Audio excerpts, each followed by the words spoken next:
Okay, I'm going to call the Ross Valley Sanitary District Board meeting of September 20th, 2017 to order and ask for a roll call. Okay, Gaffney. Here. Borstein. Here. Biggs. Here. Scylla. Here. Kelly. Here. And then I'd like to ask for approval of the agenda. Do I have a motion? I move that we approve the agenda. Second. Okay, all in favor? Aye. Where did you want to move the agenda to have Sperry? Thank you. I apologize. Can I ask for a little indulgence? I'd like to, in fact, move the agenda item number, where are we? 9, was it?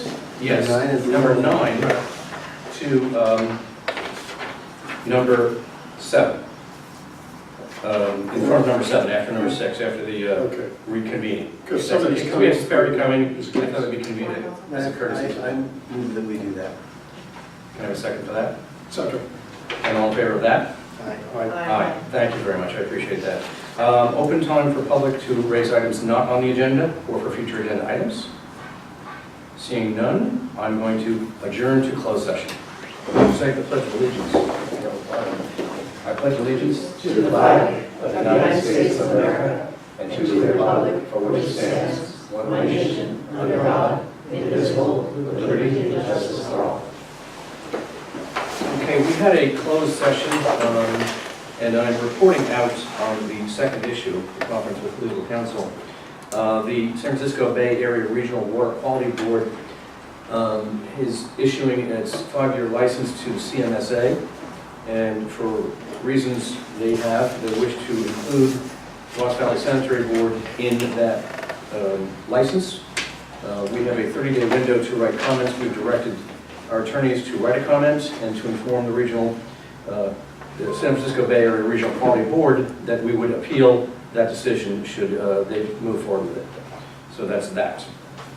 So I'm going to ask now that we move to item number 9, consideration of authorizing the general manager to execute contracts for financial advisor and board counsel services for the fiscal year 2017-2018 bond sale, and I'd like to ask Greg to give us a staff report on that. Okay, I'll do an introduction on that. So we've moved this up on the agenda, and we have one representative here on this subject, Jim Gibbs from Sperry Capital, and he can also answer any questions from the board on this topic. So what you have before you this evening is the consideration of approving 2 contracts, each of which is for services that would be in support of the issuance of the planned bond sale. And so just to step back for a moment as to the basis for the proposed bond sale, the $25 million bond sale intent was clarified and discussed in the most recent FY 17-18 budget adoption, and so the details of the cash flow and the projects and so forth that are supported by this bond sale are addressed in those in that report. This money is strictly for funding the district's capital program, as the board's aware, and staff presented a 5-year forecast, as we always do now in the annual budget, and that forecast supported the need for this next bond issuance. And then our most recent cash flow projections and current spending rates on the capital program indicate that the need for the bond funds is approximately the January 2018 window. So we're about where we sort of want to be in terms of lead time, and the funds from the prior bond sale will have been largely depleted over the next several months. And as the board, we've discussed in other prior topics, the expenditure rate on the capital program has, as intended, it has gone up substantially as we've gotten projects over to the construction phase. So that's why the cash flow picture is finally starting to get to where we expected it to be 6 to 12 months ago. So this bond sale has been anticipated and it's been refined and rescheduled as we, as our best projections have supported that. So, as part of that direction in prior discussions, the board discussed that when we did our 2014 bond sale, we went through what I think was seen as a very successful competitive RFP process. And at that time, the results of that was Sperry Capital and Hawkins Delafield, one for financial advisor and one for bond counsel. And so in this go-around, we sought direction on whether it would be appropriate to, in the interest of timing, rather than go through a full RFP process, if that same team were willing to come back, do this bond issuance under essentially the exact same terms and fee structures and so forth, that would be an expedient way to get the services started and also be confident that we're getting a very market competitive cost of issuance on the bond. Both parties have committed to that, and the contracts that have been drafted reflect that, and I think all the board members have this, but I want to make sure. The board package that went out last Friday has an old copy of the prior Sperry Capital proposal, and also we have updated the Hawkins Delafield contract to make sure they both very specifically show the same cost and fee structure as was adhered to in the last bond issuance. So I think you both have these, or the board has them, but I want to just point that out, and these are available to members of the public. So basically, that's what we have. We have clear contracts with the same terms and same fee structure. The two service providers, Sperry Capital and Hawkins Delafield, have confirmed they're interested and ready to provide the bond issuance support services. And so that's the action before the board this evening. I'll hand it back to the board. Do you want to comment on the? Well, what we did 3 years ago was we went to all the request for proposals with qualified firms for both bond counsel and the financial advisors. And we told them that fee was important because we pre-qualified everybody. And we said at the time that this will be for several issues. Well, we also put in there that it was 3 years, and we missed the 3-year, it's been 3 years in 2 weeks. And so both firms that we had hired before, we'd like to have back. And the plan was that we wouldn't need to go for RFPs if they guaranteed the same fees. And so Sperry's new proposal did guarantee the exact same fees, and it's by ranges. And so this would be in the $25 million range until they got a fee for that. But Hawkins didn't, so we got Hawkins to go back to their original fee schedule. And they rewrote their proposal to agree with the fee schedule. And it's $10,000 less. And that was a result of the financial subcommittee. The financial Subcommittee meeting subcommittee, yeah, on Monday. we spotted that. And So so we they, didn't spot that. You guys heard You your spotted day. that. so they were happy enough to redo it. I think they forgot. I don't really know. No, it was a good call. Good catch on your Jumped on part. that, yeah. And so, we've got the same team, which is an advantage. Yep. And quite frankly, I'm hoping for an increase in our rating. Yes, which would, of course, I think we Tom, were A plus. spell out for me why it's an advantage to have the same team. Pardon me? Why is it an advantage to have the same team? I believe it, but tell me. Well, because details. they can elaborate, I think. They get, instead of coming in cold, they can build on what they already did, and I think they will. They can show, here's where we were 3 years ago, and here's where we are now. And we all think we're in a much better position. In terms of the rating. Yeah, for the rating. And, Mary, I could add one practical element to that in terms of the relative advantages. There's a substantial amount of work that goes into developing all of the disclosures, and so any team you bring in immediately has a fairly substantial learning curve in terms of an immense amount of administrative and detailed record for the district, both financially and in terms of all kinds of related business, your negotiation history and so forth.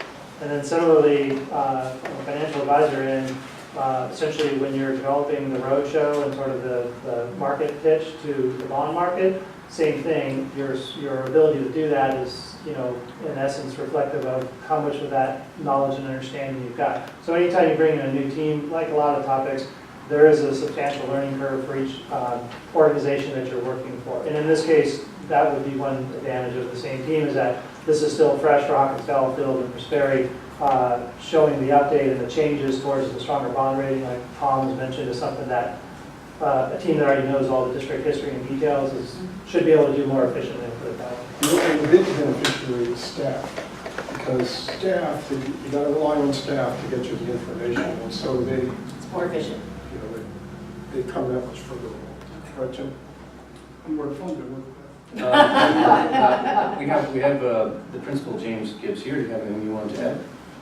I just totally agree that you know, we really should be able to get an upgrade in the rating because of the economic character of Southern Marin. You actually, the question is, why don't you have a AA rating? Because the economics are so strong. And you know, the past history of the district had posed some questions to rating analysts, and you know, the good management that you've had now for several years, I should fight that out and get you into the AA range. That's our goal. What do you think, for a $25 million bond, what kind of savings would that be over the course of the bond repayment? Getting the rating upgrade? Yep.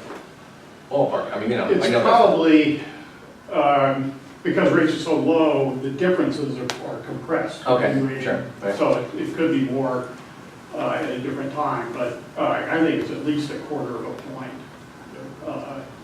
maybe more. And, you know, two comparable issues in Marin County sold earlier this year, and one was AAA and one was AA+, and the difference was 19 basis points.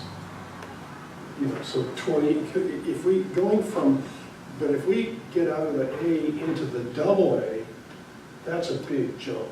You know, the AA, even if it's a AA minus, I think, you know, that's my theory. And Jim, what about interest rates now? How are, you had some comments at the finance committee. Yeah, we gave you some history since the last sale, and rates have gone up, and they go down, they come up, so forth and so on. It's been actually pretty dramatic with everything going on in the world. But it so happens that today, you should get a lower interest rate on your bonds than when we sold in November of 2014. Now, you know, is that going to hang in until late December? Don't know. But there are a few things that will probably hold together. One is that just the volume of bonds that are being sold in the U.S. today is less than it was 3 years ago. It's less than it was last year. Limited supply, the demand, there's still plenty of demand, plenty of cash looking, you know, from funds and so forth looking to be invested. So that keeps rates low. And that will probably hold together. I mean, the cash that's going off into the stock market's gone. It's over there, it's having a wonderful time. But there's always a portion that wants to be in the bond market. So the other thing is that you know, the $1 trillion of bonds that's out there in bond funds pays principal and interest in December and January. That puts a huge amount of cash in that needs to be invested, and you're going to be selling then. You know, we're going to have a different joint powers agreement, because we've had trouble with the state, the one we used last time for our JPA. CMFA? Yeah, they wouldn't do it for a couple more. So there has been created a JPA between Sausalito and Las Colinas. And I'm pretty sure we're eligible to join that one. You could.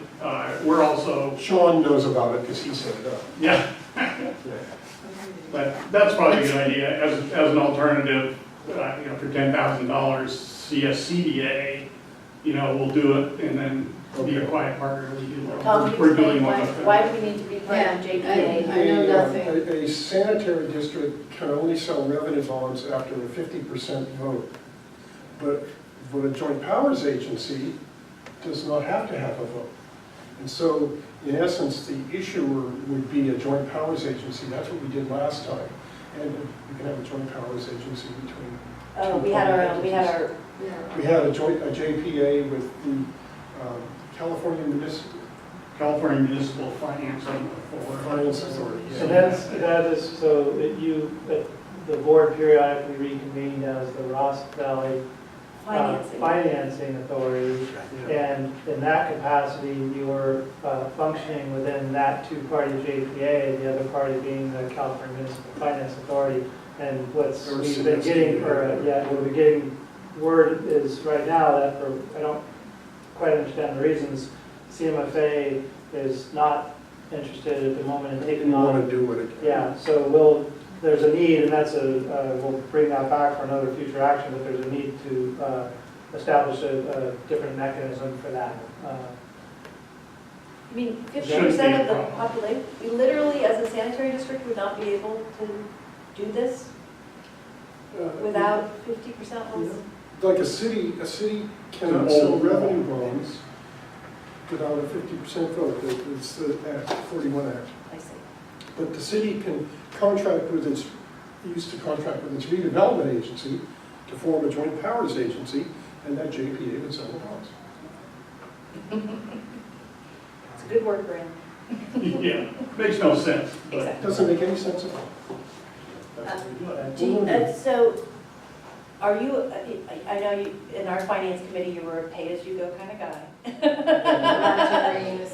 So you're okay with the 25 million at this point in time? I mean, I understand that we approved the budget based on this assumption. And then I realized as I was reading over the packet, where are we on Larkspur Landing remediation? And when might we be able to consider how that could be a revenue generator? Those are my two questions. Did we start out at 30 million? Yeah, we did. And we started at 30, and so am I comfortable with it? I'd be much more comfortable if we were pay as you go. I just don't think we're there yet. I hope this is our last financing that we do. And I think that we talked about that certainly be the last financing for some period of time. We have a huge amount of projects on the table, and once they're done, I think we're done with some projects for some time. And not only can we pay as we go, I think that's very manageable. Yeah, That's what I want. Yeah. there's some narrative on this at the very, near the back of the budget report. We had a expanded discussion on the future capital borrowing needs of the district and where we saw that trend heading. We did have some SRO. Yeah, very broadly speaking, we're nearing, kind of getting over the hump on the catch-up phase of the capital program, recognizing it's a pretty accelerated amount of work that you don't sustain, that you shouldn't have to, because that's the point.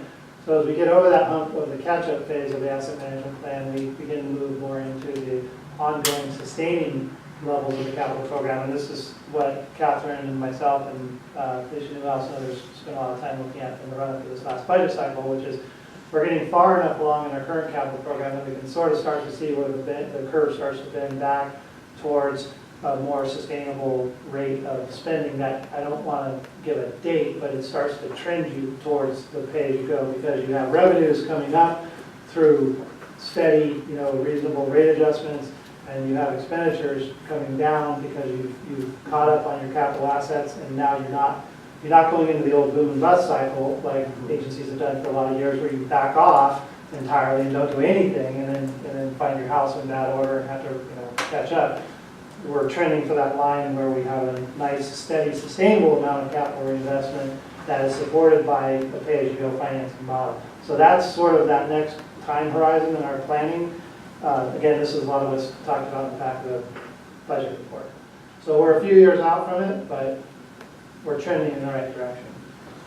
Have you ever done any studies on percentage of your expenses that are related to debt? Have you run across guidelines from the rating agencies like, 30% of your budget is for debt service? Have you come across guidelines like that? What they publish, first of all, what they publish is the medians for the industry. Yeah. What's sort of the average look like? And frankly, for AA rated water and sewer districts, you're up around 50%, at least 50% of your capital program being funded pay as you go, if not more. And because of that, if you flip it over, that means your debt service coverage from all that revenue is 2.5 to 3 times or even more. So you're headed in the right direction. They love to see you have a lot of revenue going into sustain the ongoing replacement capital program. That's kind of what they're looking for sure. Well, so in other words, the more pay as you go we have, the better our coverage. Yeah. Right. But there also are some guidelines that I have seen before where they want to see the percent of your total revenue that goes to debt service. And years ago, it was a little bit different, but they start to get worried when 40% of your revenue is used for debt service. And we're nowhere near that. We don't want to get there either. I've never heard that one. That's not one that I really pay attention to, but. Well, we haven't I'm not decided gonna on dispute about what you either. said. We don't decide until we actually decide. I mean, Yeah, this evening is just, that this is authorizing staff and legal counsel to go ahead and finalize and execute these 2 service contracts. Then there is several months of process. There are several steps that come back to the board for specific action. So this is, all you're doing this evening is authorizing these contracts to begin the process. But we are getting on a train. Certainly, yeah, this is a Everything's concrete contingent. step, yeah. Right. It's- It's not like we could If we pull the decide plug, not but we to are sell, getting on we a don't have the train. money. Okay, Michael? So I move, Well, Oh, wait, do wait, you I have have any some questions. no, okay, Comments? I'm good. Okay. So where are we on the assessment 5-year update? Have we done the next one? We have, right? Because Because that kind of guides, this the guiding light. Yeah, so we're about, we're roughly 4 years into the first 5-year asset management plan that the district did, and this fiscal year, over the next, whatever, 6 to 12 months, pick somewhere in that range, we're developing a new 5-year asset management plan that covers a lot of the same types of questions and issues and develops new, or would then become the basis for more refined future financial projections. But we'll have that information in hand well before we're ever facing another question about debt issuance, because this one takes us forward, easily a good 2 to 3 years, I think. So those are questions that we'll have plenty of time to develop, Pam. But we're basically nearing the end of that first 5-year cycle is how I put it.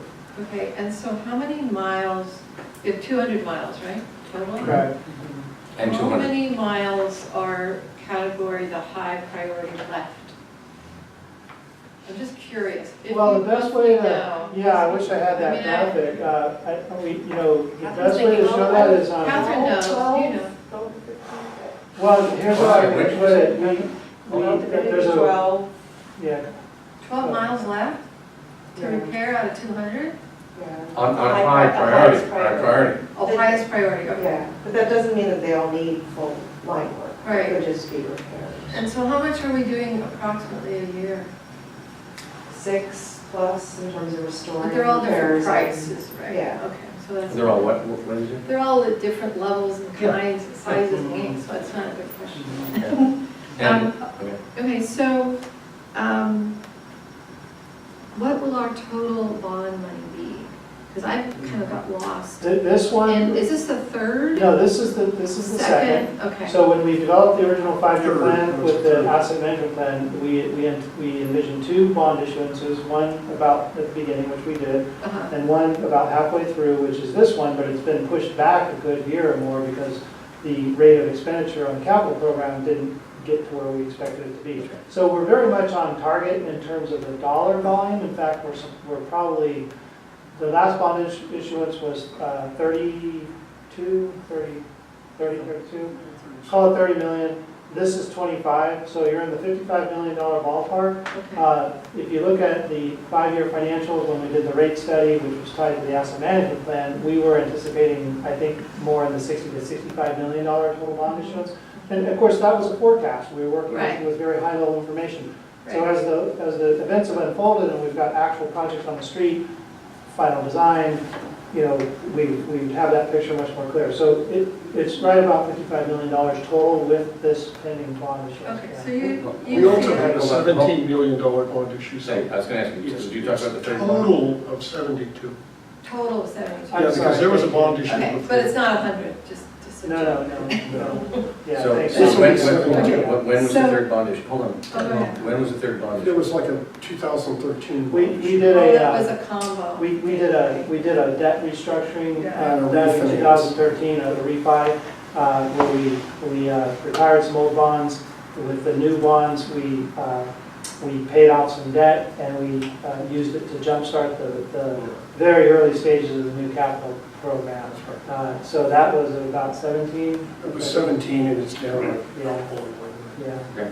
Okay, so my other question is, I think it's gonna raise the rates for after, because next year is Right. the 5-year period is up to raise the rates. Right, so Because, I mean, the cost of financing this people bond can't afford to issuance, live in Marin County, and I just want to let people know. Yeah. the cost of financing this bond issuance, Pam, is actually reflected, it was already reflected in the 5-year rate schedule. So in other words, if you look at where we arrive after the next final Year. rate adjustment that was scheduled, the revenues to cover the second bond issuance are built into that rate structure. So there's In no, five? there's no new rate increases tied to the cost of this bond issuance beyond what we already have approved by the board. Okay, so you're saying no rate increases? No, Hold on, can't say that because it's not even on the table or on the agenda. Because there's a lot of issues. Well, I there's a can number of- ask about this, Yeah. I mean, come Yeah. on, But it's we're the 25. ones who set the rates. Yeah, but it's gonna be up Yeah, in 1 year. Right, but it's It's not gonna on be the up in agenda. 1 year, and I And need so to we can't- know, yeah. are you projecting rate increases with this 3-year new bond? Again, the best thing, so the cost of financing and paying off this bond will be covered with the next remaining rate adjustment, Pam, that's part of the 5-year schedule. Once you get past that, Yeah. we actually did talk a little about this in the budget report. Our best guess is that the district is still looking at much more modest but steady rate adjustments in the future. In other words, you don't do anything and just flatline for a couple of years, because that is a trap a lot of utilities fall into. If you look at nothing else than our cost of basic inflation and so forth, we're looking at, pick a number, somewhere in the 2 to 3%. Yeah, but not contrast that with 6, But not 7%. 7? Right, we're not talking about Okay. that magnitude. We're looking, best projections right now is you're looking at a very rapid, or I should say significant drop to more like a 2.5%, 3%, neighborhood in terms of rate adjustments, but this is all future financial, so I want you to stress that that's with what we know today. But to be clear, this bond issuance, should it go forward at $25 million, is completely covered with the already approved rate structure Okay. of the district. You Thank did you a for conceptual clarifying that. rate plan and it showed some, remember, it's in this year's budget, Right. in the 3% range. Correct, Something like yes, that. right. Okay. Any other questions? Any public comment? Seeing none, I'd ask for a motion. I move that the board authorize the general manager to execute contracts with Sperry Capital Inc. for financial advisor services and with Hawkins, Delafield, and Wood LLP for bond counsel services. Bond and disclosure council, actually. It's bond and disclosure council. Do I have a second? Sure, I'll second that. All right, all in favor? Aye. Aye. All opposed? Seeing none, the motion passes. Thank you very much for showing up. I really appreciate it. So I'm going to take number 7, the committee standing, committee report out, and Tom, would you be kind to the financial plan? Yeah, the finance committee. We reviewed a lot of the agenda items, including that selection of our council and disclosure council. We also looked at the financial statements for July, and that's a consent calendar 8C. And then we discussed the agenda item 11, consideration approving and authorization execute a 3-year lease amendment with Anderson Place. And we had some questions on that, so during our discussion on that, we'll bring them up. And, okay, and we did item 12, which is also on discussion. Pretty much all that is correcting something that was probably left out of their MOU. Yeah. We'll have a discussion on that too. We reviewed the monthly capital program report, which is very concise and shows just how much we are spending. It's very useful. And then we took a look at legal services, and they're down. Substantially. They're at the lowest point in a long time. Many years? I think 7 years. Yeah. But it's notable that Andrew is on vacation for 2 weeks. Yeah. So unless we don't want our council to be working for us, it probably won't be that long. We still need it, we haven't gotten rid of it, but it's there. No, this is, you can't get rid of legal counsel, that's crazy. I agree. But you can't, you also don't need to have, spend the kind of money this board has spent in the past. Okay, thank you very much. The ad hoc committee on communications and outreach, Michael? Well, Mary, they... We met. Not this Mary, that Mary over there, Mary Brown, has been working very hard for quite some time with NV5. And they've come back to us with some of the results of the communications and the survey that was sent out to the community. And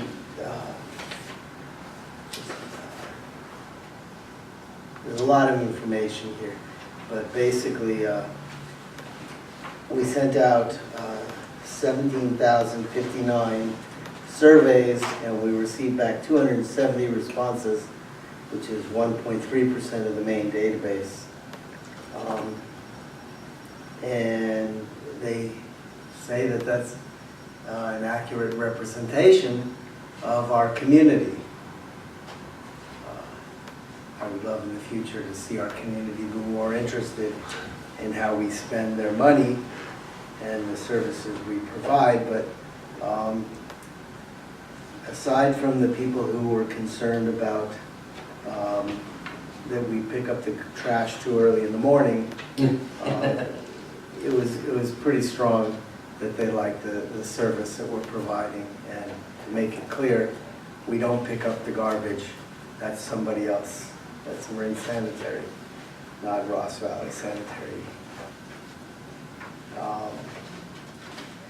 So all of that, we learned about what the new website, which is going to be launched, give or take a little bit without holding you to anything, roughly late November.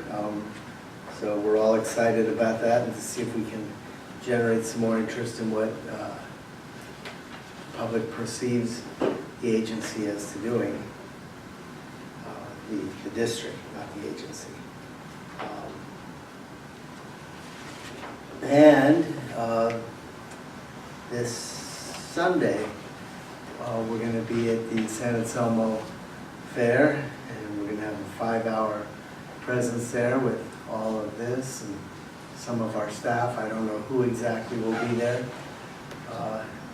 Board members will be there as well. And board members will be available to speak with the public and try and answer questions. Mary? Mary? anything else? No, I think Michael summed it up pretty well. We have this packet, and some board members attended as members of the public, so almost everybody experienced the meeting.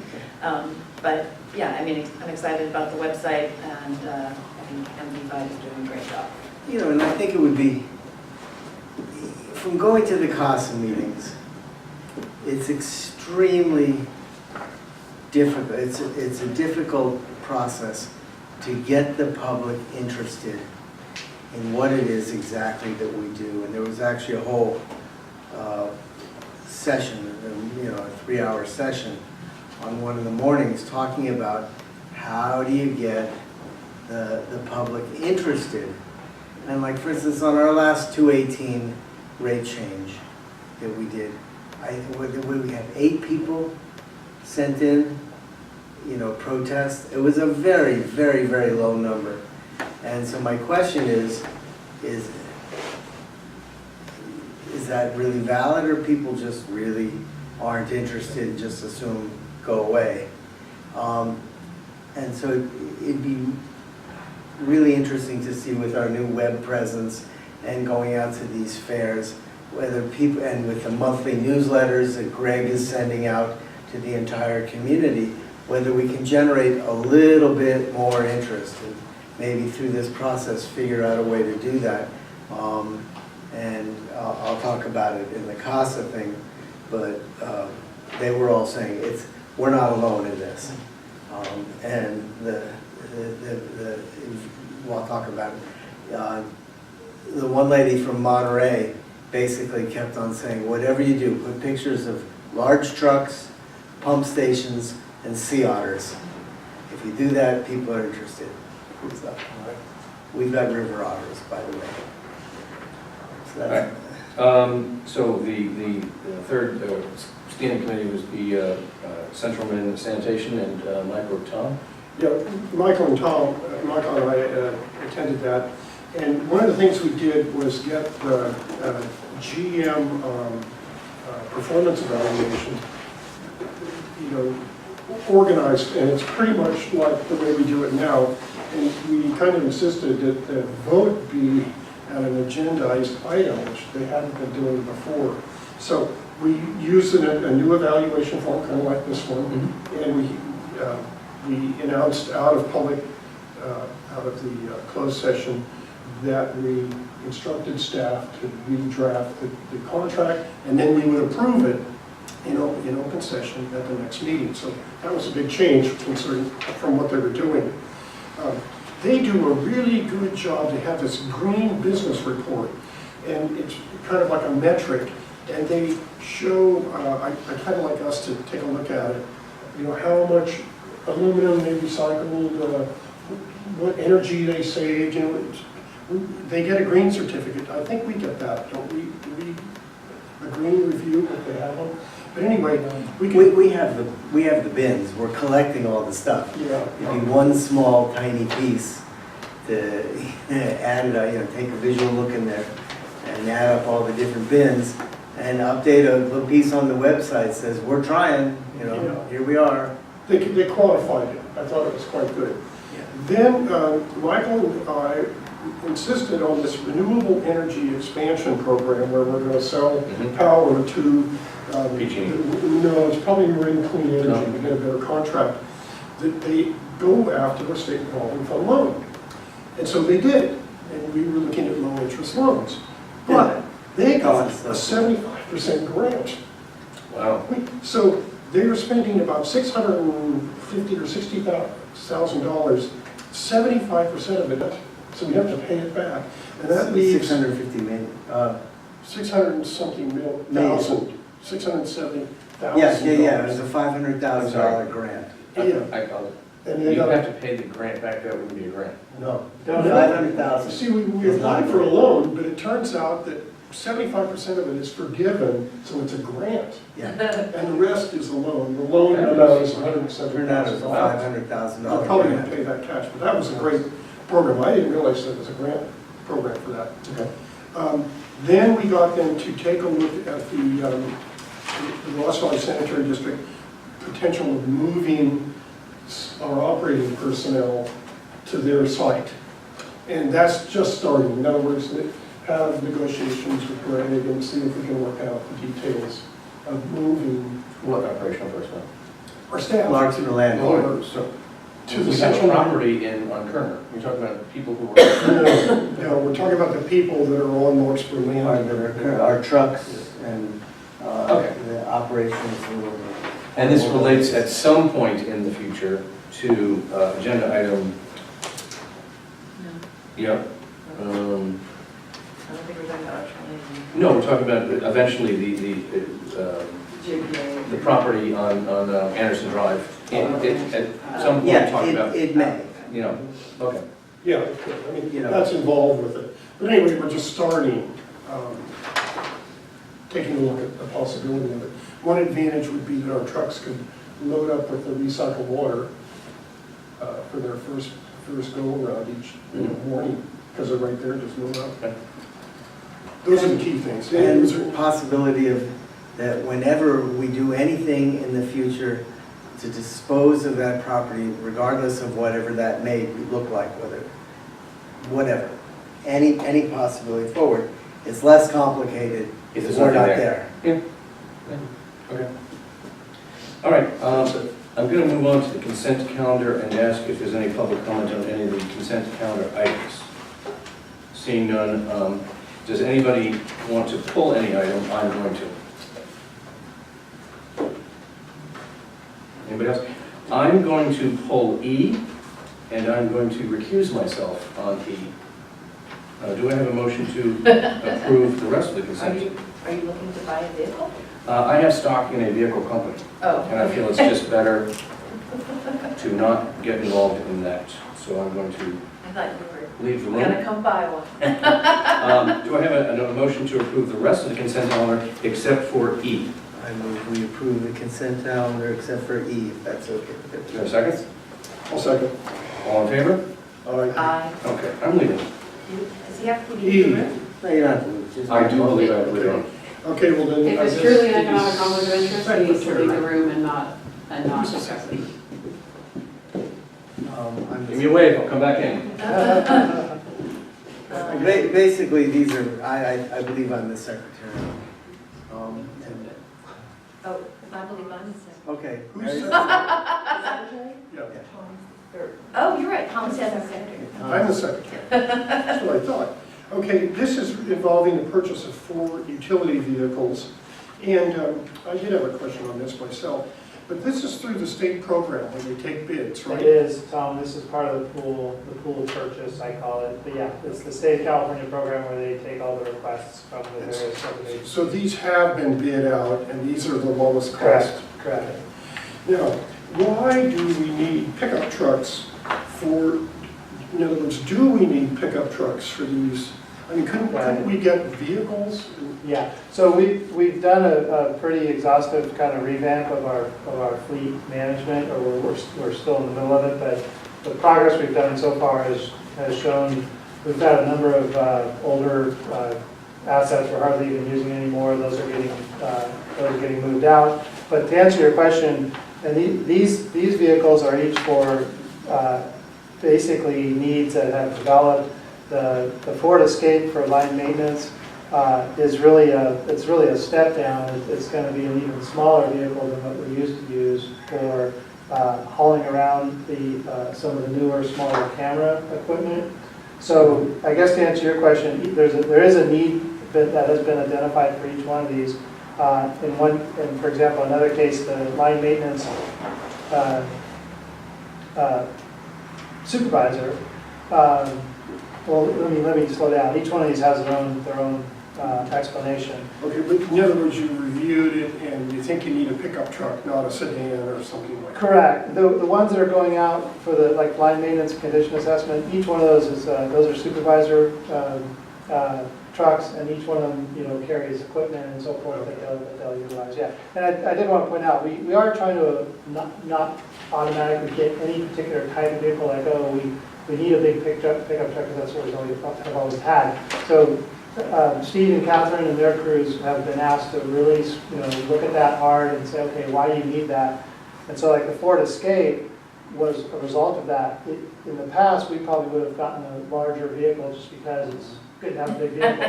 When we really looked at what we needed, we said, no, we just need a pretty modest passenger vehicle for what this is actually going to be doing. So we are looking very carefully at what the purpose is of each of these.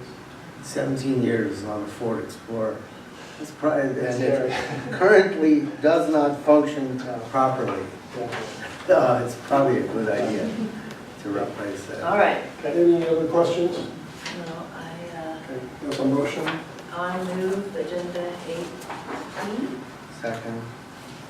Any further discussion? Public? No. All in favor? Aye. All right.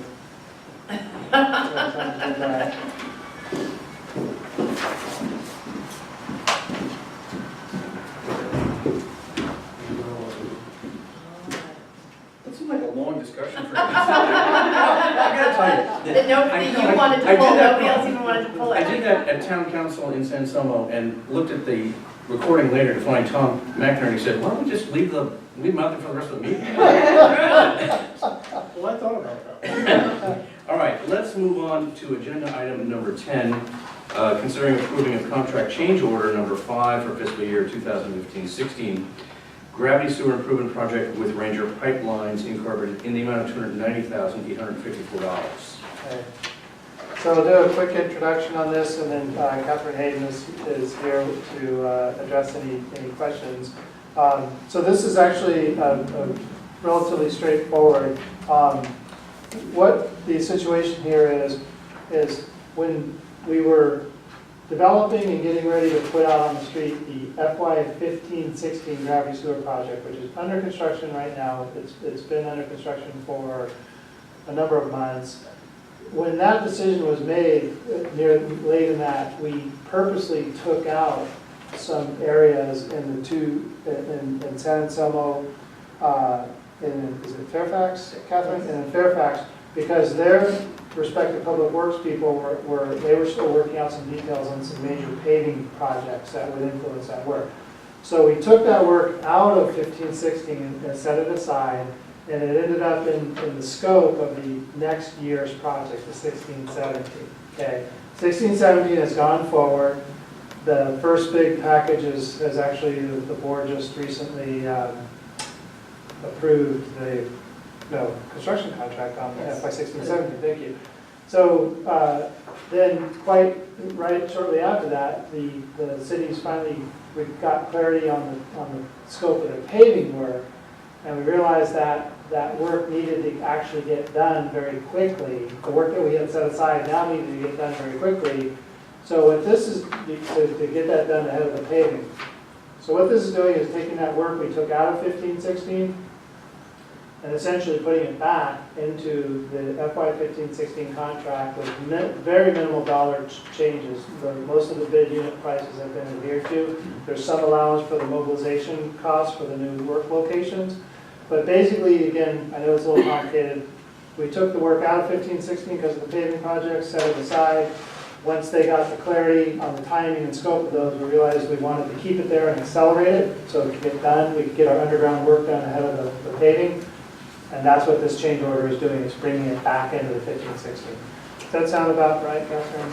Okay, and we can answer any questions. Do you have anything to add to that? No, I mean, the bid price on CIPP is slightly higher than mobilization. That price was also slightly higher in the 16-17. But, you know, so we have relatively comparable costs between the two of bids stayed in the 16-17 bid for doing work in the bid. How many feet is this change order? I don't know. So Two it's plan like- sheets. So it's like $50 a foot? I don't know off the top of my head. I can find the backup. I Okay. can Well, get back to you on the backup. It's 3 segments, $2 each, less than 1,000. oh, okay. All right. Well, it isn't a change order for conditions, it's additional work. Yes, it's additional. But it's additional work that was already And planned and approved and then taken off, and we're putting it back. Yeah. Yeah? Right? No, it's just, it's a change order, but really it's an administrative change order. Well, it's And we're not, it's additional scope of work, Yeah, not changing what we have on the original contract. we're adding work. yes. Okay. Okay. In that, in open public? No, no public, okay. So with that in mind, can I have a motion? Okay, I move that we approve contract change order number 5 for the fiscal year 2015-16 gravity sewer improvement project with Ranger Pipelines, Inc. in the amount of $290,854. And do we have a second? Second. All in favor? Aye. Aye. And all opposed? The motion carries. Moving on to number 12. 11, thank you so much. Consideration of approving and authorizing general manager to execute a 3-year lease amendment with Anderson Place Associates for a total amount of $143,748. Greg, can you explain this? Yeah, certainly. So the district rents 2 side-by-side sort of industrial spaces, and they're located on Anderson Drive. And if you're familiar, they're basically between the Osh hardware retail store and the CMSA treatment plant, and that reached Anderson Drive on the east side.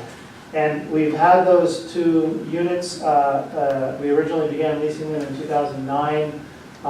We've done 2 prior 3-year leases, and so this is a consideration of a new 3-year lease.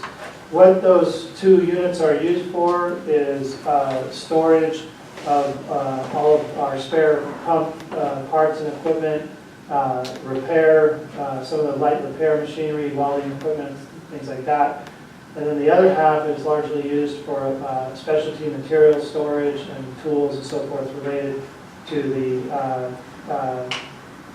trenchless repair crews and other activities. So they're basically pumps and specialty equipment and materials, items that we don't really have a suitable location to store at Larkspur Landing. Felicia Newhouse was not here this evening, but she basically headed up the communications with the leaseor and the negotiation of the rates.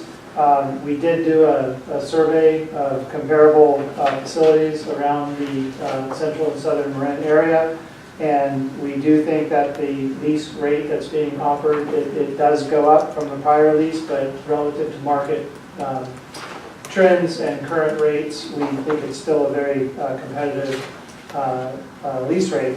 So staff's recommendation is to go ahead and renew for a new 3-year term on these 2 industrial units, and their use would continue as is, no change in what we're actually using them for. So that's what you have before you. And you can hand it back to the board and answer any questions. Tom, we've talked about this to Finance Committee. Would you express some of the interests and discussions? Yeah, we asking, could we, do we want to rent it for 3 years? We know we need the space, it's necessary for us. But if we're going to look at relocating some of our staff, could we consider like a 1-year lease or a 2-year lease? Or preferably a 1-year lease with a 2-year option. Did you get to call them? Yeah, so Julie Blue reached out to the Anderson Associates. Yeah, to Anderson Associates, and what they offered was they would do a 3-year lease with 2 years at this current rate, but then the 3rd year, if we want flexibility, would have a built-in basically market inflation adjustment. In other words, they would not keep the same rate for the 3 years. Yeah. So if we wanted to go to a 2-year, 1-year, so to speak, I apologize, I don't have the exact number. There's an increase in the 3rd year's lease rate. And I apologize, I don't have the exact number. I want to say it's in the maybe mid to high single digits, but I'll double check. Well, your rule of thumb is it might be, this was a 13% increase, so it might be 2/3 of that, which would be like, 10 or 11% increase. Of $14,000 approximately? No, just. So only a 1/3 of that, of course, I'm sorry. Yeah. So, Well, no, it wouldn't be a 3rd of it, it would just be, it would be the 3rd-year owners. $4,000 is $48,000, 10% is $5,000. $14 divided by 3. Yeah. Okay. Yeah. So I guess If we my had question to is, stay. do we want to do that? or- That is an option they would entertain being the 2-year, 1-year. We should expect to, if we haven't moved out for whatever reason, we would face that higher rate. the third You year. I'm would- looking, the reason I'm looking at my phone, just so you know, is I was trying to find that email from Julie. Can I make a suggestion? How much time do we have before you need, I know we can give you direction, Right, but how much time before this contract October runs out? 31. Okay. yeah. So can you do this? Would this make sense? Can you call Jason and find out if he has adequate space, and if so, what I'm pretty sure they don't, I mean, not of the magnitude that we're talking. I mean, the idea here is you would need to go bring in, an 18-wheel or something? well, yeah, I mean, the short answer is, from my understanding of what they have in place now, there might be square footage on the property to add, new dedicated storage and so forth, but it's not my understanding that they have open, unused They don't interior. have, Then they're not gonna have that for 3 years. Right. so in other words, even if we move to CMSA, we may still need this, or we have to build something. Correct, Tom, and I guess, yeah, I know that's a big question, but we're so much at the early stages of that entire evaluation and discussion. I think that my suggestion to the board is that the 3-year timeline really goes by surprisingly quick. Yes, there's always some risk with this ultimately not being needed, but I think it's a fairly minimal, right now we don't have a ready relocation, and it's not it would be a substantial effort to relocate out of there. I mean, if the right location came up, we would certainly want to consider that, but I'm not sure if everyone's had a chance to go there, but it's 2,800 square feet is pretty big. and it's got storage, it's probably got 15 feet of vertical storage racks, so there's a substantial amount of materials and equipment. You said it would be very difficult to move, that's what you're saying, yeah. Yeah, it's not something that we would do quickly. That's all. It's not, no, may I, I'm sorry, go ahead. No, I was gonna say, with 15 feet, it's like the cubic square footage is important, right? You said Correct, Yeah. yeah. My suggestion would be that we go ahead and authorize, 3 years, but at the same time, we give direction to Greg to start inquiries with Jason and say, listen, Yeah, what about 3 years from now? right. And No, that's, that's what we're doing, Yeah. well, that's you know, what's. we've already got a parallel, Where are we doing that? independent of this, we'll start the evaluations and Oh, discussion. you're doing it at CMSA. Right. We're not doing it yet, but you're saying on our behalf you are. Yeah, Okay, good. No, I guess we have to approve it too. Yeah. Yeah. So I think that makes sense. Okay. Yeah, so maybe we put that on our. and not that it's a huge amount of money that we're talking about here, but if after a year and a half, let's say something, and we're all moved over to CMSA and happy, can we Negotiate a termination of the, Yeah. sublease it, or? that's, I mean, those things happen, and then of course you have to negotiate something with the leaseor and see what you come up with, yeah. Okay. Okay. Public comment? Seeing none. Do I have a motion? I move we approve and authorize the general manager to execute the 3-year lease agreement amendment with Anderson Place Associates for $100,748. 143,748. Yes, is that not what Do I I have a said? second? I didn't catch it. Is there a second? Mike, okay, all in favor? Aye. Okay, all opposed? Motion carries.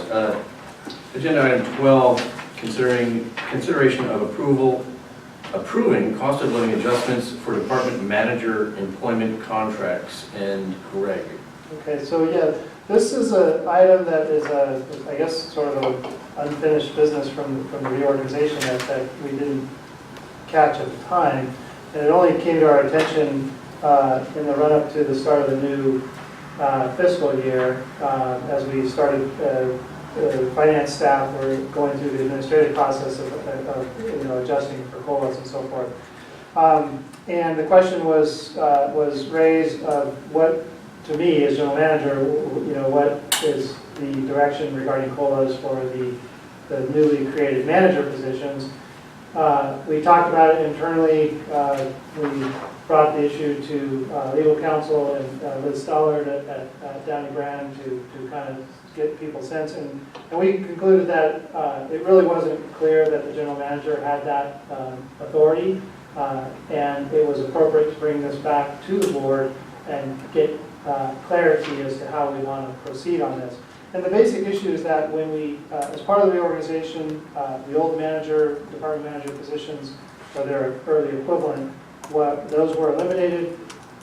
The new infrastructure assets manager position, operations and maintenance manager, and business and administrative services managers were created. And the decision was made for very specifically to move those to contract basis employment for a host of reasons. And in the process of doing that and developing those contracts, we were simply silent on the topic of cost of living adjustments. So in parallel with that, or subsequent to it, several other things happened. There, as you know, are uniform cost of living adjustments for virtually all the other staff. And all of this, to be clear, excludes the general manager, just so that's clear. But virtually all the other staff, between the terms and conditions of employment for the unrepresented staff and the labor agreement with AFSCME for the represented staff, there's a consistent, uniform basis for cost of living adjustments across the board. So, recommendation from staff on this particular issue is to modify the 3 employment contracts we have with the managers and make it clear that there's a uniform cost of living allowance, or cost of living adjustment done under the same process, same number, same timing, et cetera, as for virtually all the other staff at the agency. So that's what's before the board. The contractual change would be very simple. We haven't proposed sample language, but we can do that pretty readily. And again, it would simply put the 3 managers on exactly the same footing of cost of living adjustments as the rest of the staff. And it would also make us consistent with the newly adopted, or the recently adopted compensation policy for the district as well, which is very helpful. So that's what's before the board, and I'll hand back with any questions. Yeah. Yes. Okay, so would this create retro pay? Only literally back to July of this year, Pam, because we caught it. But not and, last year? Yeah, no, this Okay. was most recent. That's all I have. Okay, Mike? Sounds good and fair. Tom? Yeah, this is a cleaning up, basically, an omission, and we've left our senior staff behind here, so let's correct this. Well, in this case, I'm going to ask for public comment because the public doesn't lose their right to speak when they become an employee. So do we have any public comment? We have no public comment, all right. But she would have to leave the room. It's a conflict. Anyway, she has no public comment, so we're not going to worry about that. Okay, well, I move Okay. that, She's excited about her big 0.3% or whatever. I move that we approve amending the department manager employment contracts to provide cost of living adjustments in the same manner as unrepresented staff. I second. All in favor? Aye. Aye. All opposed? No opposed, the motion carries. Number 13, discussion and direction on proposed updates to the CMSA Joint Powers Authority Agreement. Greg, you want to start this? Because you and I have been talking about this at length. Yeah, and so I will get us started on this, and I want to switch out one thing that the board has, and this was a mistake. I'm not sure exactly how it happened, but the revision, well, I'll go through this, just take this hard copy for the moment, and Mary actually found one for us, yeah, so after all that, all this is the attachment that we included in the staff report that is intended to show a certain amount of red line revisions, the one you have in blue. For some reason, when we printed it, it left off one or two of the other revisions that you'll see, and so I just want to give this to you so you have the correct one, and I'll explain all this in a moment. So let's start by quickly going through, because the summary of discussion topics is fairly straightforward. So just as a quick recap, the board is well aware, in cooperation with the other JPA members, ad hoc committee has been formed, and there's a process in place to go through the existing 40-plus or whatever-year-old JPA agreement and look at it section by section and look at areas that are useful to update for current situations and for the future. So this is a substantial effort between the agencies, and we want to give it the time and attention that it deserves, but we're bringing it to the boards in 5 topic groups. And you've already seen the first topic group, and this is the second topic group. And the changes are explained, what I call the spirit and intent of the changes is explained in the staff report. And I'll just briefly recap those. The section 1, which you've already seen, had a long list of definitions. We realized as a result of the section 2 conversation, the group 2 conversation, that we wanted to make an edit to the equivalent dwelling unit definition, so that is brought back for updating. The section 3 change is very straightforward. It updates the statement of the purpose and range of services that the CMSA Joint Powers Authority can entertain. So things like they're already essentially doing, for example, energy production, biosolids recovery, but the current agreement literally says this agency only does, collects wastewater, treats it, discharges it. And so all of these things that the modern, or the current wastewater industry does are not reflected. So that's the reason for that update. The term and effect change is a practical issue. The old agreement, the current agreement, it has a termination date. We already ran into this when we did the 2006 bond issuance. They had to extend that because the payment terms of the bond went beyond it. So we said, hold on, what's the point of having a termination date?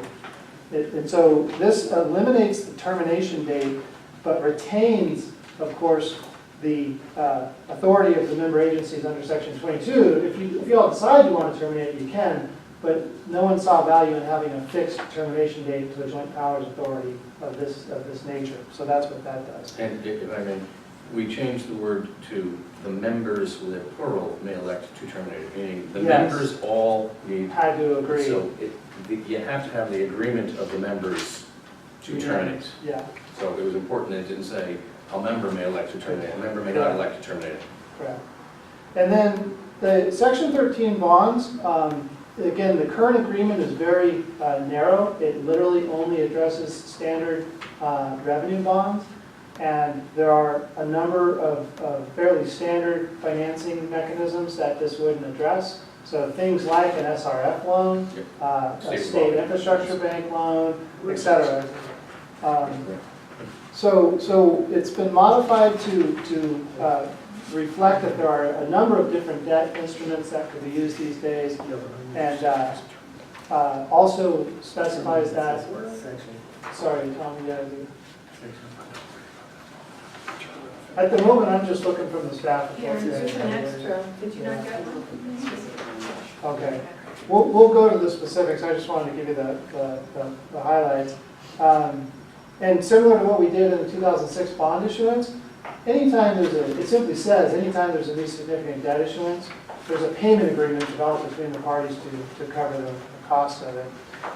And then under operating fund, this is somewhat important. The old operating fund language actually only covers operations and maintenance costs. It didn't actually say that the regional charges can be used for capital charges. So it's being made clear that the operating fund revenues from the 3 member agencies can pay for capital costs. It says, I'm sorry, excuse me. No, one please second. go ahead. Please. Section 4, the agreement is in effect in perpetuity or until the members, with an S, may elect to terminate it under the terms of Section 22. Members, as opposed to member. That was, the S was important, and we put the S on it to indicate that. And that was everyone in the room agreed with that. I'm sorry, everyone on the table agreed with that. You were in the room as a citizen. Yeah, I couldn't find it in the documents. Okay. All right, can you go ahead, Rick? Okay, I thought a JPA has to have a term. JPS I work for don't have a fixed termination date. They can be terminated, but I don't think that they have to terminate automatically. I don't think so. The ones that I work with don't have a termination. No, the Ross Valley Fire Department's a JPA, it doesn't have a termination agreement. This is a big farm, which is you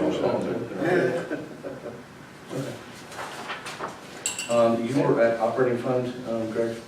Yeah, just, okay, so the change to the operating fund term is that, again, it makes it clear that the operating fund revenues can pay for capital costs as well as O&M. and updated some of the language referring to the way that the operating fund can be allocated is by either flow and strength or by the EDU, equivalent dwelling unit count of the member agencies. And it also specified that CMSA would use best current practices for the flow and strength measurement. And the reason that's important is you're using this series of, say, 6 or 7 flow meters and this flow strength testing to allocate out this $15+ million per year in charges to these public agencies. So the language there is just simply intended to make sure that you've got a commitment to best practices as how you're collecting that information. So those are kind of the highlights of the changes. Let's briefly talk about the equivalent dwelling unit, because that was the biggest part of the discussion. it was, because we're not specifically talking about billing the member agencies according to equivalent dwelling units, but according to flow and those other areas. There was some concern by Jason West whether we needed to even talk about or define an equivalent dwelling unit. Of the people at the table, the only person who felt that way was Jason. None of the member agencies, including your representative, who I am, nor the San Rafael, Hermadero, or Larkspur representatives agreed with that. We all felt that we wanted a definition of an equivalent dwelling unit, and that we also wanted to move forward as a JPA to work on unified hookup fees for equivalent dwelling units. I don't think we put that in there, but that was the plan, is that we're supposed to be a JPA and we should have some things in common. So we did decide, I don't think we've settled on this, we have a second meeting, but this is what we came away, is that we would go back and define the equivalent dwelling unit, or an EDU. And so that I will tell you that JPA subcommittee has not agreed to that yet, but that was what all of us were asking Jason to do. Yeah. Isn't that one of the things that was being discussed at CASA, is a statewide definition of EDU and the That was plumbing the units? accessory dwelling units, Michael, but there's a reason, and I'll touch on that in a second. There's a connection between these two. Okay. So, yeah, Doug, I think for the board's understanding, I think the most significant issue from the committee, the takeaway was, what do you want to do with equivalent dwelling units? How important are they? And most of you, I think, know the history, but the reason this was prominent is that under the current JPA agreement, it's not clear at all. In fact, it's up to the individual member agencies to determine how you develop your EDU counts. And the reason that was problematic is because when Ross Valley and San Quentin began to have differences about dwelling unit counts assigned to the prison, this is all old history now, it caused some very disruptive financial impacts to the JPA organizations overall. And set aside the merits of that whole issue, that's not the point. The point is that, as Doug and I think some of the other members at the table noted, you have a joint powers authority. If you're going to use this thing called a dwelling unit count or an equivalent dwelling unit count, you want to do it in a uniform way, right? You don't want each member agency to go, well, I'm going to count them in this fashion, I'm going to count them in this fashion. Because the intent is that it's a unit of wastewater service, and we're we're all serving the same, the same service area in a sense of the joint powers authority. So the push here was, the intent, I think, on our part, please correct any of this, is that it's important that the JPA members use a single uniform definition, and that our method of developing it and counting it between our respective service areas is as uniform as we can make it. And so that's what this change is about. It adds language that others may feel is too prescriptive, because there's a case to be made for keeping agreements like this very broad, but it's a judgment call. And in this case, we think there's some benefit to actually adding some specificity about how the members determine dwelling unit counts. The other reason, though, we didn't get into this at the committee meeting is that, as you guys know, there's this emerging issue in Marin County and statewide, Michael, as you mentioned, called the accessory dwelling units. Well, right now, the most consistent way to to sort of track accessory dwelling units, in a sense, is likely to boil down to what's called fixture unit counts. It's a plumbing fixtures that are installed. So we've actually, and we already use plumbing fixture unit counts in our definition and assignment of dwelling units to commercial Is it property. 29 is a standard? 23. Measure, 23. So 23 fixture units is. But we only use that for the connection charge. Correct, Don. We use it for connection charges, not for rates. But, so we think it's important that there be a uniform definition and process, that's the main point. And, I don't know, that would seem to be the main hangup of the group in terms of. The where we were. issue was that Jason was saying, but we don't do hookup fees. You do hookup fees. I want to say that I think the ad hoc committee is doing great. We're getting along great. And I'm very happy to report that we all agreed, yeah, we want this in. And is Jason's argument that CMSA is not using EDUs to allocate That's his own. costs, correct? Right, Mary, that was an important kind of twist in the conversation where, because people recognized that dwelling unit counts had caused problems in the past, Right. and we're currently not using them to allocate the regional Right. charge, we've moved to this 5-year flow strength running average approach, that it was asked, well, why don't we just get rid of the whole topic of dwelling units? Now, Tom was there as a member of the public, and we expressed these concerns that you want to be careful about getting rid of, just eliminating the use of the dwelling unit term, because it's a very standard term and to objective sanitation. measure for wastewater utility service allocation. So you don't throw the baby out with the bathwater because you have these old problems and say, let's not have a dwelling unit count at all. Right, but from the perspective of you define the terms that are relevant to the document, it doesn't make that much sense. I mean, it'd be like saying, let's define what, a proper floral arrangement is in our JPA, a proper floral arrangement should. But I understand, we're also using this as like a manual for how the members are gonna operate, which maybe there should be.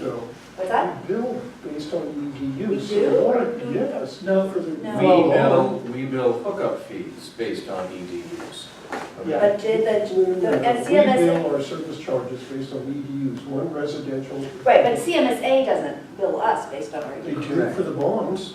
No, let me so clarify. The current JPA agreement has a very broad definition of a dwelling unit. It's the equivalent of, it's a single-family residence.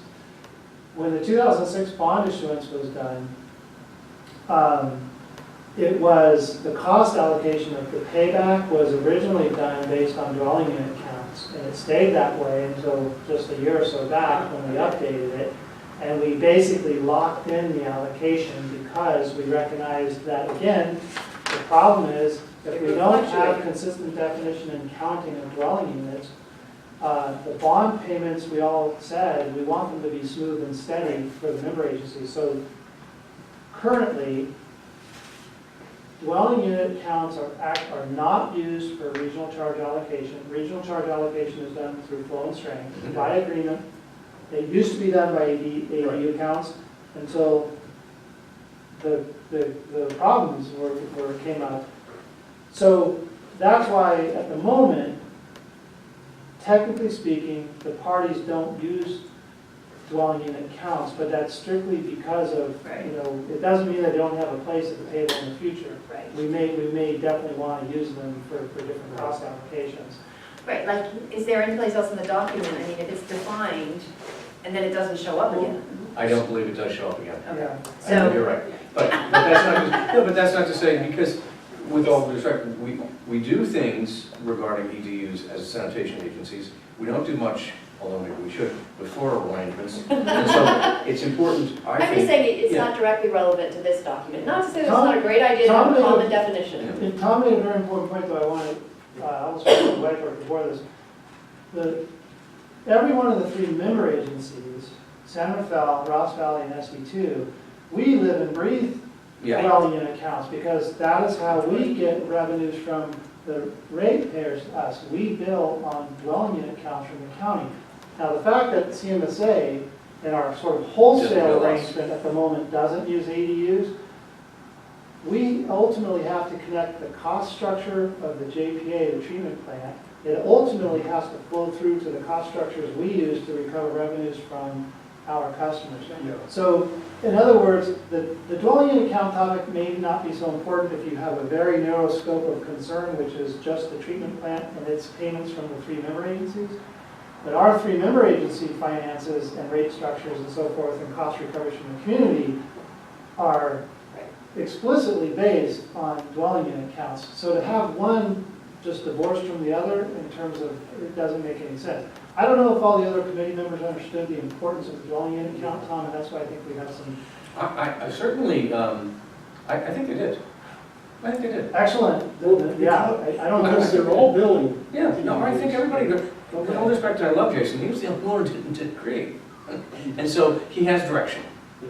Now, you wanted to make a change. I did. You see, go back to 15, the definitions Yeah. of dwelling unit. Okay, and the last line, the methodology will consider the following factors. Well, it's one or more of the following factors. I agree, Tom. I was thinking how to do that. Yeah. In other words, Because we don't always consider plumbing code units, but we are going to for those new yeah, in-house units. You know, those Yeah. Andrea's dying to say So something, I it's just one or want to know more. what it is. And then I agree with it. Also, If we do that, I'll say it. What does Andrea want to say about it? So, to Mary's point about whether it's even relevant to have the EDU definition in here, within the definition is the substantive requirement that the member shall use it to determine EDU costs for the service areas. So if you were to take that out and put it as a substantive provision, then that's where it's meaningful.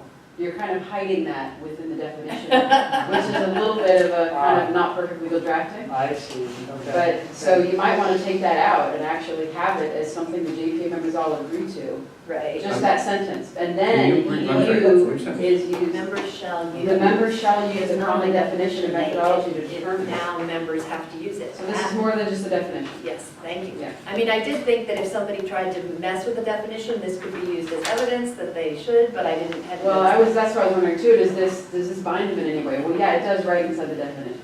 Okay. Can So you say put the it- word you need to put it may instead of someplace. shall? No, I think we, Did you say Parties- may instead of shall? It's up to the parties. No, That means something different. no, I think shall was put in intentionally. The shall was put in intention, whether. Yeah, if it's may, then that means they don't have to use it. No. So it depends on what the parties That want. sort of loses the definition. Yeah. So no, that word was put in with forethought and not malice. Are you done down there? I want to Yeah, back one. go ahead. So in the last segment on the last sentence, when you say periodic flow Where are you? Right here. on the EDU def, periodic flow, was there any discussion about making that a uniform that everybody agreed to when were these periodic flows done? Because there was a lot of Yeah. fighting that's gone Yeah. on with Yeah, CMSA about flow meters and your flow meter and my flow Yeah. meter and yours is different. Oh my Yeah. God, I can't tell you. So shouldn't we be a little more specific or well, what do you think? so periodic is meant to be general. But is that once a year? Is it 10 times a year? And that's where it's, Loosey-goosey. that's where we kind of have to strike the balance, and Tom, you may know the administrative history, we actually specify the use of continuous flow measurement and then periodic strength measurement, but it's not specified in the JPA agreement. And that's where, again, it's definitely a judgment call as to how much detail you want to get into, because I think my professional recommendation is that periodic flow and strength testing captures the intent. How frequently is something that the group has to But that would agree to. change the numbers. And the numbers could change Yeah, what you report out and Yeah. everything else. So it could, I don't I see know. your I mean, concern, yeah. I just thought I'd throw that out there. It just looked kind of vague. It is, it's meant to be, that part is meant to be somewhat open-ended for us to determine as a group. Yeah, maybe you can ask the group at the next meeting, Doug, if that is an issue or not. Okay. Thank you. I want to clarify, so this copy, the 2-page that has just a few red lines, this represents the consensus direction roughly of the committee, the ad hoc committee, as Jason left the meeting understanding it, and then the red lines on this are ones that Ross Valley Sanitary Yes. District has added for your consideration subsequent to the ad hoc Yes. committee. That's the point I was trying to make. Yeah. This is what we want. That's right. Right. And what we'd like to do, I think now, correct me if I'm is we'd like to add Tom's line, which is, one more time. Methodology will consider one or more of the following factors. Yeah, okay. And you're on the first sentence of the second I'm on paragraph? 15 down there, the second line. Second sentence. Oh, well, see, and actually, in answer to Pam's point, members shall use a common definition and methodology, a Yes. common methodology. Yes. So the methodology then seems to have all these variations, but members shall use a common methodology, Yeah. That's right. right? Like, we're all saying we're gonna do it the same way. That's right. It's just not specified, so Right. the period would be the same. Right. And, yeah, so Well, see, yeah. as long as everybody abides by that. Yeah. So for example, what's not in here, but this is a practical aspect we work out, is, let me back up for a second, just to make this is a great illustration. The average indoor water use of the single-family residence, which is sort of the equivalent, that's the wintertime water use, that's the basis of the dwelling unit. Two of the JPA members right now use a number that's like 280 gallons per day. It's an old number, no one's really clear where it came from. 4 years ago, when this agency updated our connection fee, we got a fresh 5-year history of water use for our properties, our From service area properties from MMWD. MMWD for the wintertime season, and it turned out to be a substantially lower number. And this is what informed our rate study, the Right. cost allocation of the rate study. So under this direction, over time, it wouldn't happen overnight, the members would work out a protocol where, for example, we would periodically sample MMWD, so to speak, but for the whole service area, not just for one of our service areas. We get a uniform, updated, single-family residential indoor water use. Every 5 years or so, we would update the indoor water use definition of the dwelling unit, but all of us would be doing it together. We wouldn't be using different numbers. So there's a bunch of benefits to us doing it this way. Okay, I want to point out 2 other minor changes in this one. Section 14, A, an operating fund shall be maintained, etc. I suggested striking the word all, because the way I read that, it would mean that it precludes the issuance of debt or anything else, because it says all capital replacement rehabilitation costs Oh, will be paid for from the operating fund. I don't think that was the intent. no, I don't think it It's was. to allow use of the operating fund for capital, but if you had a really major replacement and rehab cost, the GPA could go issue bonds for it, et cetera. So that's the reason I suggested striking the all. You might want to say some, a certain, some or all, because it says, even if you eliminate all, shall fund capital replacements and rehabilitation. It does. Okay, that's a good point, Tom. Some or all. Okay, so maybe not, certainly we don't want it to be all capital replacement. What's a good modification there? I think that what's wrong with that word verbiage, some or all. Okay, let's go with that. You mean slash? Okay. Yeah, because actually, capital replacements all for fund for bonds, and that's paid for by the EDU scheme. Can I make it, just to run one more, we definitely want to use it for operations and maintenance costs, et cetera. You simply said, it shall cover the cost of maintenance and operation, and may be used And for may- capital replacement. That may also covers be- everything. Or you could just say, and capital replacement and rehabilitation costs of the agency's facilities, comma, not covered by other revenues. Not covered by the revenues, okay, I like that, okay. As long as it's clear what that's just pertaining to the. Yeah. So, okay. Do you want it to be all costs of maintenance and operation? Lose all. Because you said all administrative and incidental expenses, but then you don't say all of current costs of maintenance and operation. Oh, yeah. So you gotta look at it. Well, maybe you could just That all strike, is, can we just strike the all? And you say you're paying Sure. Yeah. operating, That would work fund- okay. It's just, it's a little bit odd to have it in front of one. It is, and I'll give you another example. As you guys know, the CMSA gets substantial revenue now through contract services. Those revenues are implicitly used to cover some portion of administrative costs and so forth. So maybe just striking the word all makes this less tricky in terms of use. Okay. All right. So we'll wordsmith that, and Doug, you'll get a red line strike out for the head of the committee meeting to make sure it's making sense. And then this last strikeout that we added on the last page, the committee left it as, we suggested, language about adherence to best practices for the flow meters and strength data collection because of the importance of what it's used for every year, allocating the public monies. The committee left it as, if the board elects to use water, wastewater flow, We did. then they'll use best practices.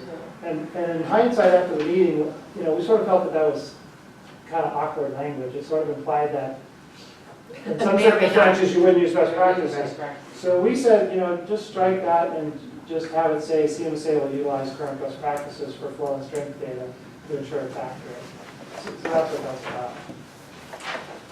Does that change make sense to everybody? Yes. Okay, well, that's it. Do you know C, or the down there? Because capacity charges may be collected either by a member of the agency. Yeah, You should say agency capacity charges. that's true, it is agency, it's the Agency CMSA's capacity. charges. CMSA, Is yeah. correct, Tom, thank you. Okay. Okay. All right, so what we'll do then is we'll generate a updated red line strikeout. And bring it to We'll bring it to, I'll coordinate with Doug as the ad hoc committee member. And I just want to, I guess, suggest to the board, I think, if it takes more than one round of conversation to fix this up, it ought to be considered okay. I mean, it's a big. Oh, absolutely. Oh, yeah, we're not going to, Is, now, is Dan Hilmer showing up to the meetings on behalf of the Yes. Great. And is he on this? Yeah. Yeah. Great. Who's Absolutely. the Port of Madera? Huh? Who's the Port Um, of Madera? Diane. first. Yeah, she's a CMSA member, so. So it's is, good. what's his name? Everybody's a CMSA, What's his Hmm? name? Except me. except you. So this is public meeting, so anybody. Yes. Okay. Yeah, I went to Great. one. Okay. That's great. And you were very helpful. Okay. There was a time when revising the JPA seemed like an impossible Yeah. thing to ever get done. So it's just one of those situations where just wait long enough and maybe everything will shift and it's It's good timing. it's a committee meeting. Yeah, that's right. Chair, I need to go on Okay. on a disaster plan Okay. group for the town of Fairfax. Okay. Thank you. I want to catch the last half hour because I live in the past. Thank you. Okay. Thanks, Pam. All right, for the rest of us, verbal report by board members and staff and requests for future agenda items. Mike? Well, we got CMSA, start there. Should we start studying the relocation by CMSA? Oh, yes. Not CMSA, CASA I meant. Oh, Oh, okay. I meant CASA. So much for trying to interpret. One of those C ones there. A friend of mine, funeral, everybody had their piece and they spoke. And they said, okay, is there anything else? Up comes Milton, he says, put up your feet, we're gonna be a while. No, we're not gonna be that long. Had the opportunity to go to the CASA meeting this year, and I just learned so much. And so, first of all, yay to the Ross Valley Sanitary District. For the first time that I'm aware of, we were nominated for and considered for an award for of excellence for organizational structure, and the Ross Valley Sanitary District was nominated for their infrastructure assets management plan. We didn't win. I believe it was the city of Richmond Correct. won for their lateral grant lateral program. grant program, which I think ours is better. But that's okay. Next time, but it was nice to see our name up in lights, which, Well, I see that a whole bunch of agencies have these public outreach and education schemes, and this is going to be one of the big advantages of going to CASA, because we can steal ideas left and right. Yeah. oh yeah, in the city of Santa Rosa, they had a guy who came in, they did a whole commercial up there, and his name was Sewer Man. And he had an outfit, and Yeah, he sang a song. yeah, that was you- really something. That was pretty something. Next year, why don't Give you it your wear all, the outfit and and he sing gave a it song? his all. You don't want to do that That is the half-hearted. nicest way to say something. That was really something. So that, so here, Mary. I nominate him. I've got a copy of that. And maybe that should be on the website, that we were nominated for such a thing. I don't know. Just real quick,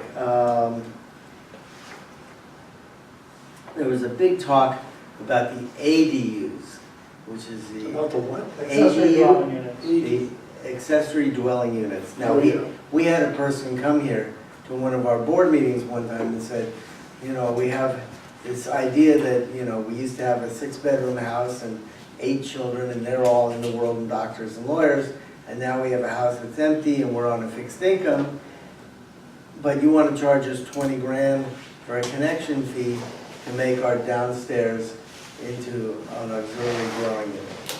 And I mentioned to Greg a while ago, and he said, it's changing, and in the next 6 months. There's going to be a state. There's going to be We a had an state agenda law. item on this recently, Yeah. and we decided to do nothing on it Yeah, at the time, Yeah, it's because like- the state law is it's coming. like, come back in 6 months. Yeah. I won't do it.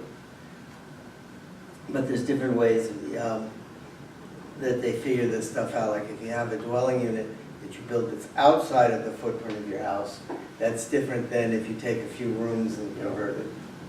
Anyway, that was pretty interesting. Then there was the one that I keep on referring to because I thought it was so cute, about how do you do a 218? Is there a good way? How do you promote a rate increase and have everybody get all excited about it? And so it was You have to wear a costume and sing a song, I'm sure. yeah. Well, but they said, you know, look, when people like pictures, which Mary's already doing, and so you make sure that we have pictures of trucks and our guys with their helmets and pump stations everywhere. Because people look at that and they go, that's what we're spending our money on. We see that stuff on the streets, and our 2000 Ford Explorer is not there anymore. We have this other new, you know, and that really you have to use your public outreach, which up until now, most of these places just don't do. And then you do a 218 out there and everybody's screaming and yelling, you know, I don't want to have my rates increased, which I get. But the lady from Monterey kept on saying, make sure you have pictures of otters. If you put pictures of otters, you're going to get your 218. Yeah, but she's in Monterey, they have otters. We have river otters. Okay. We've got a seal. We have birds. We have a seal. We have have a birds. seal in this photo shoot. Oh, good. And deer and Yeah, deer, you know what, deer. Not live deer, but deer.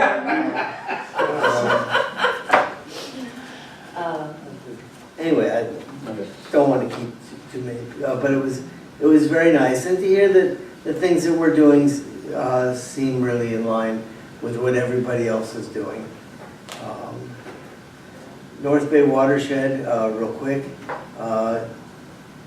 We had a meeting, I'll go back a couple of meetings, where we had Jason hosted the North Bay Watershed Association at our CMSA headquarters in Santa Fe, and we had a big tour there, and everybody was very, very interested in what we were doing there, especially the biofuels that we're doing in the cogeneration.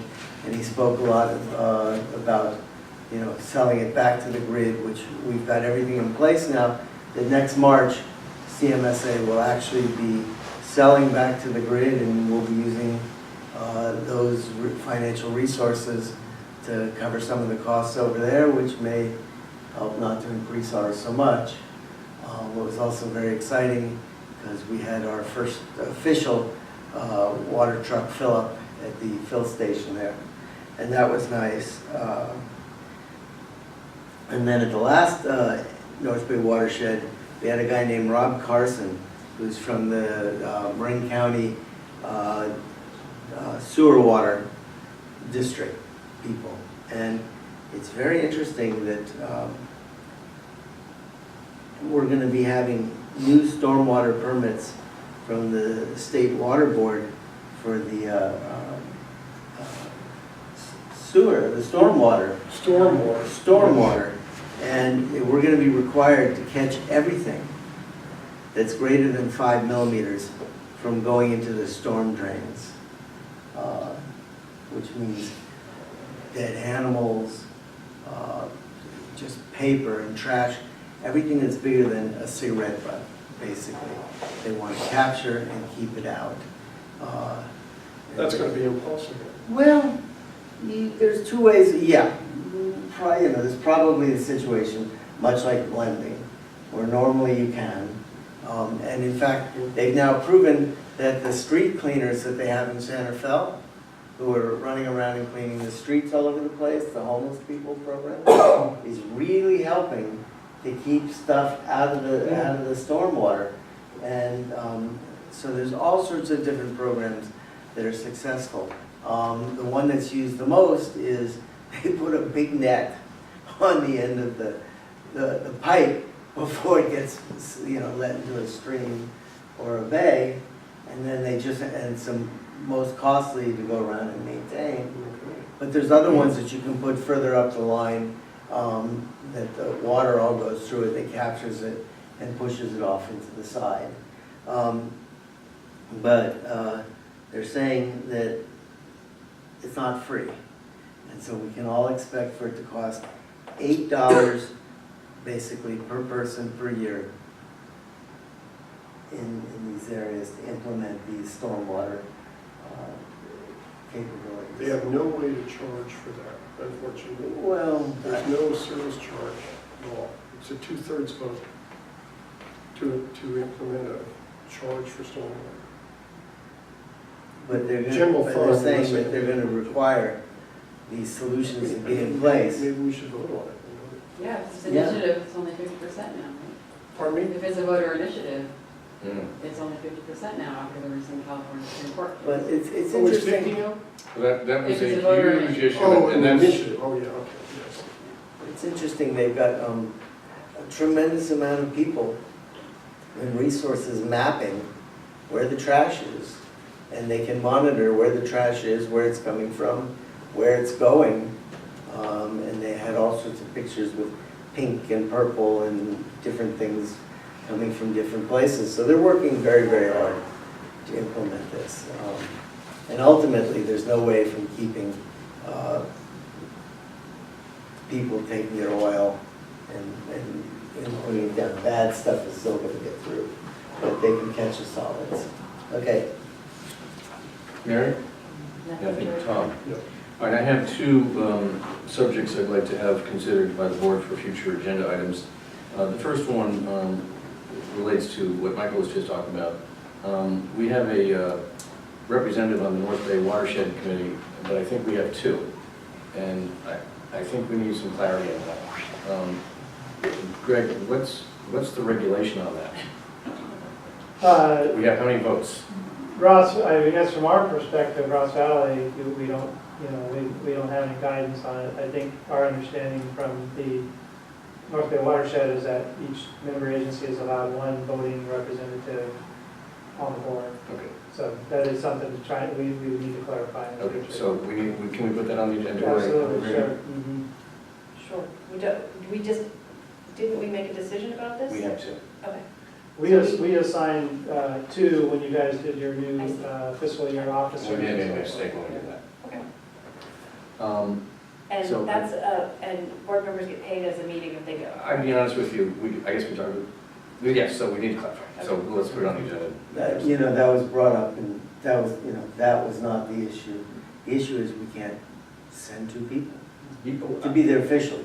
That's right, you can send 19 people, but you have one of them. Yeah, one person. So at any rate, the whether, it needs to be on the agenda, it's not on the agenda, so let's talk about it when it's on the agenda, if we agree to put it on the agenda.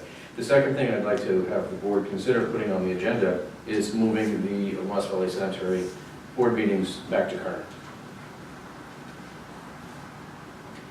Okay. Do you, how do you feel about that? Can we put it on the agenda? We always, when we started being here, it was because this is in the district. Yes. And that our, and I don't know what the expenses of being here or the inconveniences of being here in general. I think it's, my thought is twofold. It's more of the reverse inconvenience, that everybody's in the building. And so somebody can come in because they've finished work or, I think that makes, but I leave it to the board to whether we should even consider that. I'm just asking if you'd like to put it on the agenda. Sure. I don't have a strong Is feeling there, one way or another. do they charge us for this? An agreement with them, but I'm not aware of what the financial agreement is. I would move it to San Antonio. On council. Well, we talked about that and thought They don't have- we they don't have room. we don't have any They don't have ability. days. They we have don't no have days. the They're all availability. busy? Yeah, they're That's done. pretty cool. Yeah. There's a lot of boards and commissions there. Yeah. We're such a small Maybe town. Ross. We now have 16 youth commissioners. on boards and commissions. Well, I'm sure it looks good on the college application. As someone who grew up in San Antonio. Yeah. Yeah, I mean, I would say that was the original impetus, was that we should be meeting in the district and in order to be accessible to our constituents. And particularly given the way traffic can be over, That's true. past the 580 at that time of the day. Well, let's discuss it. But sure. Okay. All right, with that, I'm adjourning the meeting. Thank you all very much. Thanks, guys. I-